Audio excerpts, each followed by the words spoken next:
Hi hello ನಮಸ್ತೆ ಎಲ್ಲರಿಗೂ welcome to my channel. ಇನ್ನೇನು 2023 ಹೋಗಿ 2024 ಬರ್ತಾ ಇದೆ. ಸೊ ಇದೇ ಖುಷಿನಲ್ಲಿ ಎಲ್ಲರಿಗೂ ಒಂದು ಕೇಕ್ ತೋರಿಸೋಣ ಅಂತ ನಾನು ಈಗ ಕುಕ್ಕರಿಂದ ಕೇಕ್ ಮಾಡ್ತಾಯಿದ್ದೀನಿ. ಈ ಕೇಕು ಏನಂದರೆ ಮೊಟ್ಟೆ ಹಾಕಿಲ್ಲ, ಬೆಣ್ಣೆ ಹಾಕಿಲ್ಲ, ಓವನ್ ಇಲ್ಲ. ಸೊ ಈ ಮೂರು ಇಲ್ಲದೇ ನಾನು ಕುಕ್ಕರಲ್ಲಿ ಹೇಗೆ ಈಸಿಯಾಗಿ ಮಾಡ್ಕೋಬೋದು ಅಂತ ನಾನಿಲ್ಲಿ ತೋರಿಸ್ತಾ ಇದ್ದೀನಿ. ಬನ್ನಿ ಈಗ ಏನು ಮಾಡಬೇಕು ಅಂತ ಹೇಳ್ತಾ ಹೋಗ್ತೀನಿ. ಫಸ್ಟು ಕುಕ್ಕರ್ ತೊಗೊಂಡಿದ್ದೀನಿ, ಅದಕ್ಕೆ ಕುಕ್ಕರ್ ಪ್ಲೇಟ್ ಹಾಕಿ ಅದನ್ನು ಬಿಸಿ ಮಾಡ್ಕೋಬೇಕು, ಅಂದರೆ ಪ್ರೀ ಹೀಟ್ ಥರ ಮಾಡ್ಕೋಬೇಕು. ಕುಕ್ಕರ್ ಲಿಟ್ಟಿಂದ ನಾನು ಗ್ಯಾಸ್ಕೆಟ್ ತೆಗಿತಾ ಇದ್ದೀನಿ. ಗ್ಯಾಸ್ಕೆಟ್ ಹಾಕ್ದೇ ಹಾಗೇ ಕುಕ್ಕರ್ನ ಬಿಸಿ ಮಾಡ್ಕೋಬೇಕು. ಈಗ ನಾನು ಓರಿಯೋ ತಗೋತಾ ಇದ್ದೀನಿ. ನಾನಿಲ್ಲಿ 10 ರೂಪೀಸ್ದು 2 ಓರಿಯೋ ತಗೊಂಡು ಅದರಲ್ಲಿರೋ ಕ್ರೀಮ್ನ ನಾನು ಸಪ್ರೇಟ್ ಮಾಡ್ಕೊತಾ ಇದ್ದೀನಿ. ಓರಿಯೋ ತುಂಬ ಚೆನ್ನಾಗಿರುತ್ತೆ ಕೇಕಿಗೆ, ನೀವು ಒಂದ್ಸರಿ ಟ್ರೈ ಮಾಡಿ ನೋಡಿ. ಈ ಥರ ನಾನು ಕ್ರೀಮ್ನ ಬಿಸ್ಕೆಟಿಂದ ತೆಗಿತಾ ಇದ್ದೀನಿ.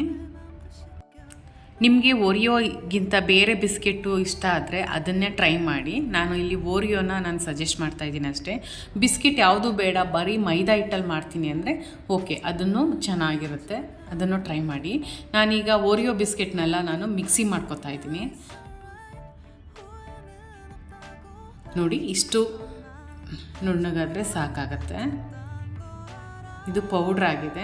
ಈಗ ಒಂದು ಬೌಲ್ ತೊಗೊಂಡಿದ್ದೀನಿ, ಅದಕ್ಕೆ ನಾನು 3/4 ಕಪ್ಪಷ್ಟು ಸಕ್ಕರೆ ತಗೋತಾ ಇದ್ದೀನಿ. ಸಿಹಿ ಸ್ವಲ್ಪ ಕಮ್ಮಿ ಆಗ್ತಾಯಿದ್ದೀನಿ. ನಿಮಗೆ ಸಿಹಿ ಬೇಕು ಅಂದರೆ ಇನ್ನೂ ಸ್ವಲ್ಪ ಸಕ್ಕರೆ ಸೇರಿಸ್ಕೊಳ್ಳಿ. ನಾನು ಇದೇ ಲೋಟದಲ್ಲಿ ಅಳತೆ ತಗೋತಾ ಇದ್ದೀನಿ ಎಲ್ಲನೂ. ಹಾಗೆ ಅರ್ಧ ಲೋಟ ಆಗೋಷ್ಟು ಮೊಸರು ತಗೋತಾ ಇದ್ದೀನಿ. ಈಗ ಮೊಸರು ಜೊತೆ ಸಕ್ಕರೆನ ಚೆನ್ನಾಗಿ ಮಿಕ್ಸ್ ಮಾಡ್ಕೊಳ್ಳೋಣ. ಸಕ್ಕರೆ ಕರಗಬೇಕು, ಅಲ್ಲಿ ತನಕ ಚೆನ್ನಾಗಿ ಬೀಟ್ ಮಾಡ್ಕೊಳ್ಳೋಣ ಬೀಟರಿಂದ. ನಿಮಗೆ ಬೀಟರ್ ಇಲ್ಲ ಅಂತಂದರೆ ಸ್ಪೂನು ಅಥವಾ ಫೋರ್ಕು ಏನಾದರೂ ಇದ್ದರೆ ಅದರಲ್ಲಿ ನೀವು ಬೀಟ್ ಮಾಡ್ಕೊಳ್ಳಿ.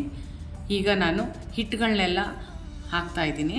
ನಾನು ಅದೇ ಕಪ್ಪಲ್ಲಿ 1 ಕಪ್ಪು ಈಗ ಹಾಕ್ತಾಯಿದ್ದೀನಿ, ಮತ್ತು ಅರ್ಧ ಕಪ್ಪು, ಟೋಟಲಿ 1.5 ಕಪ್ ಆಗೋಷ್ಟು ಮೈದಾ ಹಿಟ್ಟು ತಗೊಂಡಿದ್ದೀನಿ. ಈಗ ಬೇಕಿಂಗ್ ಪೌಡ್ರ್ ತಗೋತಾ ಇದ್ದೀನಿ.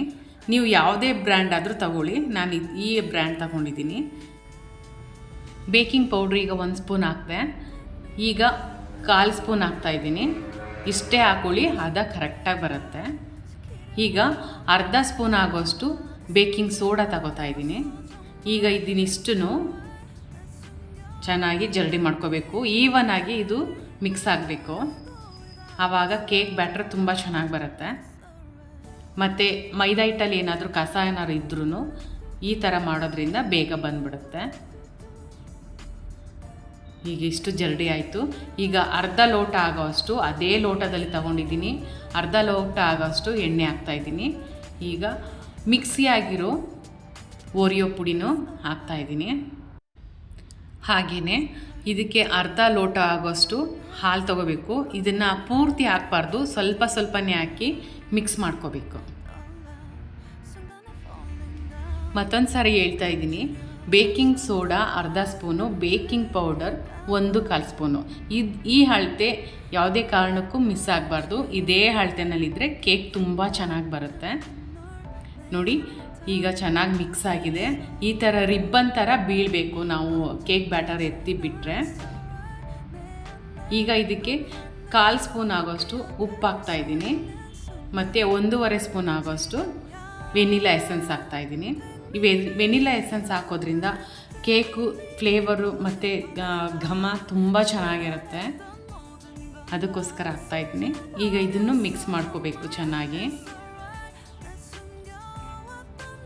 ನೋಡಿ, ಈ ಥರ ಕೇಕು ಬ್ಯಾಟರ್ ಬೀಳಬೇಕು, ಇದು ಕರೆಕ್ಟಾಗಿರುತ್ತೆ.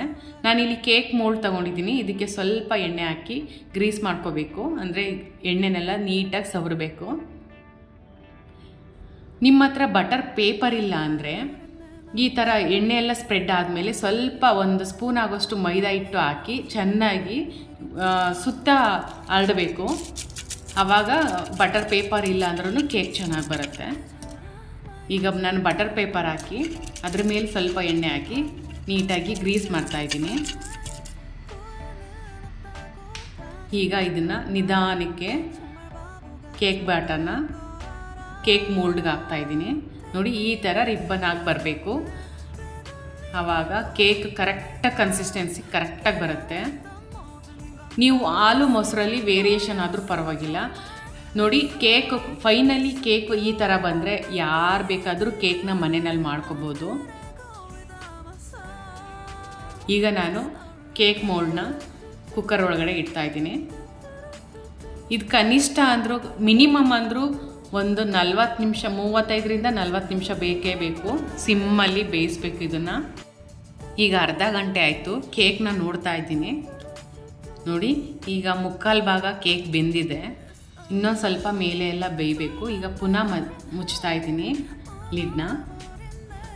ನೀವು ಕುಕ್ಕರಲ್ಲೇ ಮಾಡಬೇಕು ಅಂತೇನಿಲ್ಲ, ಬಾಣಲೆನಲ್ಲೂ ನೀವು ಮಾಡ್ಬೋದು ಇದೇ ಮೆಥಡಲ್ಲಿ. ಕೆಳಗಡೆ ಏನಾದರೂ ಪ್ಲೇಟ್ ಏನಾದರೂ ಹಾಕಬೇಕು. ನೋಡಿ ಈಗ 40 ನಿಮಿಷ ಆಗಿದೆ. ಕೇಕು ಸಂಪೂರ್ಣವಾಗಿ ಬೆಂದಿದೆ ಅಂತ ನೋಡೋಕ್ಕೆ ನಾವು ಇಲ್ಲೊಂದು ಟೂತ್ ಪಿಕ್ನ ಚುಚ್ಚಬೇಕು ಕೇಕ್ಗೆ. ಅದು ಎಲ್ಲೂ ಅಂಟ್ಕೊಳ್ಳಿಲ್ಲ ಅಂದರೆ ಕೇಕು ಕಂಪ್ಲೀಟಾಗಿ ಬೆಂದಿದೆ ಅಂತ ಅರ್ಥ. ನೋಡಿ ನಾನೊಂದು ಚಾಕುವಿಂದ ಚುಚ್ತಾ ಇದ್ದೀನಿ. ಚಾಕುನಲ್ಲಿ ಎಲ್ಲೂ ಅಂಟ್ಕೊಂಡಿಲ್ಲ. ಈಗ ಕೇಕು ಕಂಪ್ಲೀಟಾಗಿ ಬೆಂದಿದೆ. ಈ ಕೇಕ್ ಮೋಲ್ಡು ಕುಕ್ಕರ್ಗೆ ಕಂಪ್ಲೀಟಾಗಿ ಕವರ್ ಆಗಿಬಿಟ್ಟಿದೆ. ಸೊ ಅದರಿಂದ ನಾನು ಕುಕ್ಕರ್ ಕಂಪ್ಲೀಟಾಗಿ ತಣ್ಣಗಾದ್ಮೇಲೆ ನಾನು ಇದನ್ನು ಮೇಲಕ್ಕೆ ಎತ್ಕೋತೀನಿ. ನೀವು ಪಾತ್ರೆಯಲ್ಲಿ ದೊಡ್ಡ ಪಾತ್ರೆ ಅಥವಾ ಬಾಣಲೆ ಆ ಥರ ಯಾವುದಾದ್ರೂ ಹಾಕಿದರೆ ಈಸಿಯಾಗಿ ಎತ್ಕೊಳ್ಳೋದಾದರೆ ಎತ್ಕೋಬೋದು. ನೋಡಿ ಈಗ ನಾನು ಮೇಲೆ ಎತ್ಕೊಂಡೆ ಕುಕ್ಕರಿಂದ. ಕಂಪ್ಲೀಟಾಗಿ ತಣ್ಣಗಾಗಿದೆ. ನೋಡ್ತಾ ಇರ್ಬೋದು ಓರಿಯೋ ಕೇಕು ಮನೇಲಿ ಎಲ್ಲರೂ ಮಾಡ್ಕೊಳ್ಳೋ ಥರ ನಾನು ತೋರಿಸಿದ್ದೀನಿ. ತುಂಬಾ ಚೆನ್ನಾಗಿದೆ, ಸಿಕ್ಕಾಪಟ್ಟೆ ಸಾಫ್ಟಾಗಿ ಬಂದಿದೆ. ಈಗ ಇದಕ್ಕೆ ಒಂದು ಚಾಕು ಸಹಾಯದಿಂದ ಸುತ್ತ ನಾವು ಬಿಡಿಸ್ಕೋಬೇಕು. ಈಗ ನಾನು ಅನ್ಮೋಲ್ಡ್ ಮಾಡ್ತಾಯಿದ್ದೀನಿ. ಸ್ವಲ್ಪ ಈ ಥರ ಟ್ಯಾಪ್ ಮಾಡಿ ನೋಡಿ ಎಲ್ಲೂ ಅಂಟ್ಕೊಂಡಿಲ್ಲ. ತುಂಬಾ ಚೆನ್ನಾಗಿ ಬಂದಿದೆ ಕೇಕು. ಈಗ ನಾನು ಬಟರ್ ಪೇಪರ್ನ ರಿಮೂವ್ ಮಾಡ್ತಾಯಿದ್ದೀನಿ. ಕೇಕ್ ಮಾಡೋದು ಕಷ್ಟ ಆಗುತ್ತೆ, ಅದು ಪಾಯಸ ಥರ ಆಗುತ್ತೆ, ಇಲ್ಲಾಂದರೆ ಗಟ್ಟಿ ಆಗುತ್ತೆ ಅಂತ ಯಾರೂ ಅಂದ್ಕೋಬೇಡಿ. ನಾನು ಈಗ ತೋರಿಸಿರೋ ಥರ ನೀವು ಫಾಲೋ ಮಾಡಿ. ಕೇಕ್ ತುಂಬಾ ಚೆನ್ನಾಗಿ ಬರುತ್ತೆ. ಈ ವರ್ಷದಲ್ಲಿ ನೀವೇ ಈ ಥರ ಕೇಕ್ನ ಮನೆಯಲ್ಲಿ ಮಾಡಿ ಸೆಲೆಬ್ರೇಟ್ ಮಾಡಿ ನ್ಯೂ ಇಯರ್ನ. ಮತ್ತು ಮೇನ್ ಇಂಪಾರ್ಟೆಂಟ್ ಏನಂದರೆ ನಾನು ಈ ಕೇಕಿಗೆ ಮೊಟ್ಟೆ ಹಾಕಿಲ್ಲ. ಯಾಕಂದರೆ ಈ ವರ್ಷ ನ್ಯೂ ಇಯರು ಅಂದರೆ ಜಾನ್ವರಿ 1 ಸೋಮವಾರ ಬಂದಿದೆ. ಸೋಮವಾರ ಯೂಶ್ವಲಿ ಮೊಟ್ಟೆ ಹಾಕಿರೋ ಕೇಕ್ನ ಯಾರೂ ತಿನ್ನಲ್ಲ. ಅದಕ್ಕೆ ನಾನು ಈ ಥರ ಎಗ್ಲೆಸ್ಸು ಬೆಣ್ಣೆ ಹಾಕ್ದೇನೆ ಓವನ್ ಇಲ್ಲದೇ ಕುಕ್ಕರಲ್ಲಿ ಮಾಡೋದು ಹೇಗೆ ಅಂತ ತೋರಿಸಿದ್ದೀನಿ. ಕುಕ್ಕರೇ ಬೇಕು ಅಂತೇನಿಲ್ಲ, ಪಾತ್ರೆ ಆದರೂ ಯೂಸ್ ಮಾಡ್ಕೊಳ್ಳಿ. ನಿಮ್ಮ ಮನೇಲಿ ಏನು ಪಾತ್ರೆ ಇದೆ ಅದರಲ್ಲೇ ನೀವು ಈ ಥರ ಕೇಕ್ ಮಾಡ್ಕೊಳ್ಳಿ. ತುಂಬಾ ಚೆನ್ನಾಗಿ ಬರುತ್ತೆ. ಬಟ್ ಇಂಗ್ರೀಡಿಯೆಂಟ್ಸ್ ಮಾತ್ರ ನಾನು ಏನು ಹಾಕಿದ್ದೀನಿ ಅದೇ ಥರ ನೀವು ಹಾಕ್ಕೊಳ್ಳಿ. ಕೇಕ್ನ ಮನೆಯಲ್ಲೇ ಮಾಡ್ಕೊಳ್ಳಿ. ಈ ವರ್ಷನ ಖುಷಿಯಾಗಿ ಸ್ವಾಗತ ಮಾಡ್ಕೊಳ್ಳಿ. ಕೇಕ್ ಮಾಡೋದು ಕಷ್ಟ ಅಲ್ವೇ ಅಲ್ಲ ಗುರು. ನೀವು ಯಾರು ಬೇಕಾದರೂ ಕೇಕ್ ಮಾಡ್ಬೋದು. ಆದರೆ ಅಳತೆ ತಿಳ್ಕೊಬೇಕು, ಯಾವುದ್ಯಾವುದು ಎಷ್ಟೆಷ್ಟು ಹಾಕಬೇಕು ಅಂತ ನೀವು ತಿಳ್ಕೊಂಡ್ರೆ ಕೇಕ್ನ ಈಸಿಯಾಗಿ ಮನೆಯಲ್ಲೇ ನೀವೇ ಮಾಡಿಕೊಂಡು ತಿನ್ಬಹುದು. ಈ ವರ್ಷ ಎಲ್ಲರೂ ಒಳ್ಳೊಳ್ಳೆ ರೆಸೊಲ್ಯೂಷನ್ನ ಇಟ್ಕೊಳ್ಳಿ. ನಿಮ್ಮ ಆಸೆ ಆಕಾಂಕ್ಷೆಗಳು ಏನೇ ಇದ್ದರೂ ಎಲ್ಲ ಈಡೇರಲಿ ಅಂತ ನಾನು ಈ ಮುಖಾಂತರ ತಾಯಿ ಚಾಮುಂಡೇಶ್ವರಿಗೆ ಕೇಳ್ಕೊತಾ ಇದ್ದೀನಿ. ಈಗ ಎಲ್ಲರಿಗೂ ಅಡ್ವಾನ್ಸ್ ಆಗಿ ಹ್ಯಾಪಿ ನ್ಯೂ ಇಯರ್ ಅಂತ ಹೇಳ್ತಾ ಈ ವಿಡಿಯೋ ಮುಗಿಸ್ತಾ ಇದ್ದೀನಿ. ಎಲ್ಲರಿಗೂ ಶುಭವಾಗಲಿ. ಎಲ್ಲರಿಗೂ ಥ್ಯಾಂಕ್ ಯು ಸೋ ಮಚ್.